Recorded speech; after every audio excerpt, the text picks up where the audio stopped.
Bonjour à tous, bienvenue sur New York Giants FR. Ici Plax et on va parler de la grosse news de cette free agency, la signature de Kenny Golladay. On a attendu longtemps, 3 jours, le joueur était en visite, il a fait une deuxième visite le lendemain, finalement c'est toujours pas signé et ça s'est signé le troisième jour de sa présence à New York.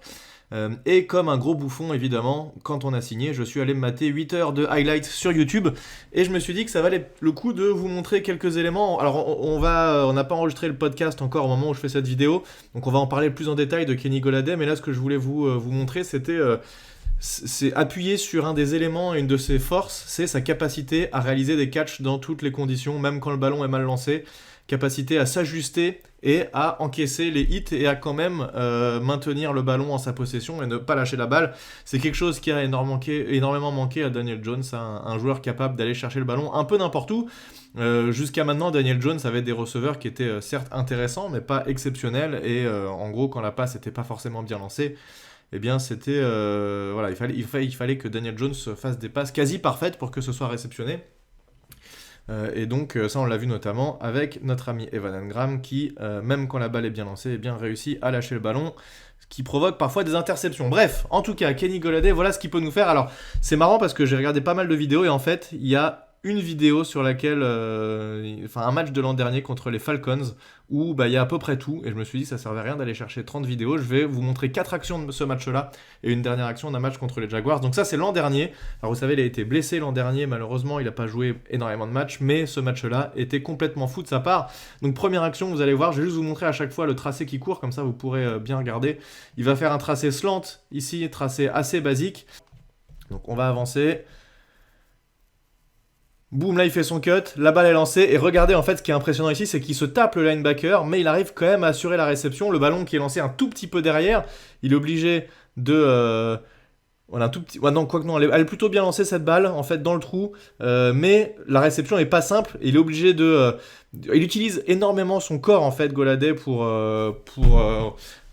empêcher le corner de venir faire le jeu, et là, il fait ça super bien. Alors là, il décide qu'il faut faire un petit saut, il assure la réception, et en fait, là, il le fait, et regardez cette position dans laquelle il est là, c'est impossible qu'il relâche le ballon derrière, puisqu'il est en boule là quasiment, et il a la balle contre lui, et personne ne viendra lui arracher. Donc il sait qu'il va se taper le linebacker, il l'a vu, le linebacker arrive, il le cogne, donc en fait il se prend le corner d'un côté, le linebacker, et il arrive quand même à assurer la réception, obtenir le first down. Donc un premier catch vraiment impressionnant. Deuxième catch juste derrière, ici c'est un tracé aussi intérieur, mais plus long, c'est un tracé carré intérieur à 15 yards. Donc il va courir tout droit ici, paf, là il va faire son cut ici. La balle va être lancée un peu derrière lui, donc il va être obligé de s'ajuster. Mais vous allez voir que là aussi, il va réussir à assurer la réception. Vous voyez que la balle, alors là on ne voit pas très bien sur cet angle, mais elle est lancée un tout petit peu derrière, donc il est obligé de s'ajuster. Et encore une fois, le corner qui lui met un choc juste derrière la réception, on va mieux le voir sur l'angle suivant. Il court, il fait ses 15 yards, cut intérieur. Donc là, il a réussi à gagner 1 yard par rapport à son défenseur, mais malheureusement, la balle est lancée un tout petit peu derrière lui. Donc là, il est obligé de sauter pour s'ajuster et la récupérer, puisqu'elle est lancée un tout petit peu derrière. Si elle était lancée un peu mieux devant, il aurait pu attraper la balle et éventuellement gagner des yards en plus derrière.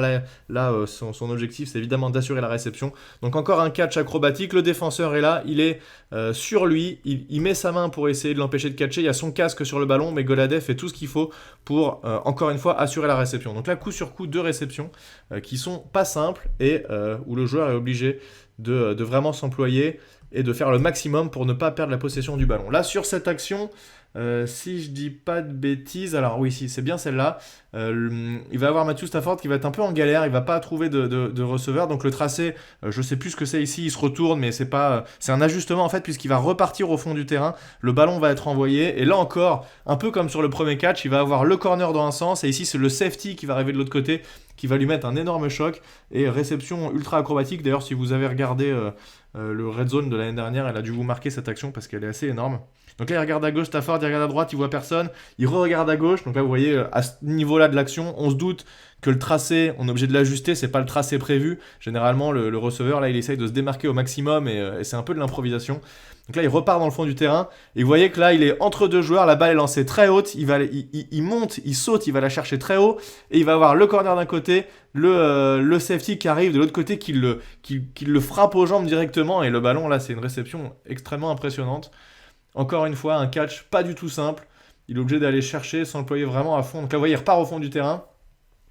Il saute et il se prend ce gros choc du safety qui arrive lancé. Et il arrive encore à assurer la réception. Donc c'est la 3e réception acrobatique du match. Pouah, là, il lui découpe le dos et concentration maximum de Golladay. Ça, je me souviens pas de la dernière fois qu'on a vu ce genre de réception chez les Giants, hein, très honnêtement. J'allais dire c'était peut-être Odell Beckham, c'est pas impossible.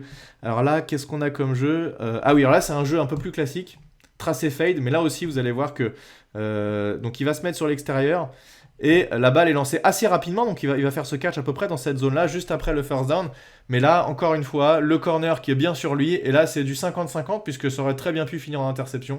Mais quand on s'appelle Kenny Golladay, eh bien, on laisse pas passer une occasion comme ça. Il saute, il l'attrape, et vous voyez, là, c'est du 50-50. Le corner a aussi le ballon dans les mains, mais Golladay fait tout ce qu'il faut pour assurer la réception. Alors, vous savez que si jamais la balle est vraiment entre les deux joueurs et que quand il tombe au sol, les deux joueurs ont le ballon dans les mains, eh bien, c'est avantage à l'attaque. Mais là, la puissance de Golladay fait la différence et il assure la réception. Alors qu'encore une fois, il a un corner dans les dents, mais il arrive à se débrouiller pour assurer la réception. Donc voilà, 4 réceptions qu'on a vues, 4 réceptions extrêmement impressionnantes. Il n'y en a aucune où il est vraiment tout seul, tranquille à faire une réception et gagner des yards after catch. C'est à chaque fois, il est obligé de se battre pour assurer la réception. Et ça, je peux vous dire, ça va faire du bien à Daniel Jones. Dernière action ici contre les Jaguars. Et vous allez voir ici, ce qui est intéressant, c'est l'ajustement sur le tracé de Golladay. Golladay qui va partir en profondeur, qui va se retrouver avec un safety, un corner. Je me demande s'il n'y a pas même un 3e joueur, mais il y a au moins 2 joueurs sur lui. Et ce qui est impressionnant sur ce jeu, c'est qu'en fait le ballon est sous-dosé, donc il ne peut pas récupérer de manière classique ce ballon, et ça peut potentiellement être une interception s'il n'intervient pas. Sauf que Golladay, il va ralentir, il va adapter son tracé, il va passer devant les deux défenseurs et attraper le ballon au-dessus d'eux, et vous allez voir, c'est juste extrêmement impressionnant, et c'est très rassurant pour un QB d'avoir un joueur comme ça, puisqu'en fait on se dit, on a juste à lancer le ballon dans sa direction, et le mec va faire ce qu'il faut pour aller la réceptionner. Stafford qui regarde à gauche, qui envoie ce ballon en cloche. Et regardez à ce moment-là de l'action, en fait le ballon va arriver. S'il était arrivé bien ici, comme ça, c'était nickel, puisqu'il avait de l'avance et il aurait pu la réceptionner. Sauf que le ballon va arriver un peu sous-dosé, et il va passer devant eux et venir, donc la safety qui arrive là et le corner, il va passer devant eux et venir faire la réception au-dessus de leur tête. Paf, vous voyez ça? Il est venu ralentir sa course, ajuster son tracé et venir. Alors on va la remettre un coup parce que on n'a pas forcément bien vu. Est-ce que je peux la mettre un peu au ralenti? Oui. Oui, là il voit que le ballon va être trop court, il s'arrête. Il saute et il passe au-dessus du corner. Aucune chance. Je sais pas quoi dire, c'est juste impressionnant. Donc normalement, ça devrait envoyer la sauce cette année chez les Giants. L'an dernier, on avait un Daniel Jones qui n'avait pas trop le choix, qui a été un peu limité avec Garrett qui lui demandait de faire pas mal de passes courtes. En deuxième partie de saison, il a pu lancer un peu plus de passes longues. Ça s'est bien passé et il fait partie des meilleurs quarterbacks sur les passes longues, Daniel Jones. Eh bien, cette année, avec un joueur comme Golladay, il n'y a pas de raison que ce soit pas un feu d'artifice en attaque. Ça devrait lancer de la passe longue et faire des gros gains. Voilà. Toute petite vidéo pour vous montrer, le but c'était de vous montrer un peu ce qu'on pouvait attendre d'un joueur comme Golladay, et ça devrait, je pense, changer très largement notre attaque. Voilà, merci à tous, on se retrouve normalement bientôt, puisque il y a le podcast qui devrait popper d'ici quelques heures, voire quelques jours, et je vous dis à très bientôt sur New York Giants FR. Ciao tout le monde.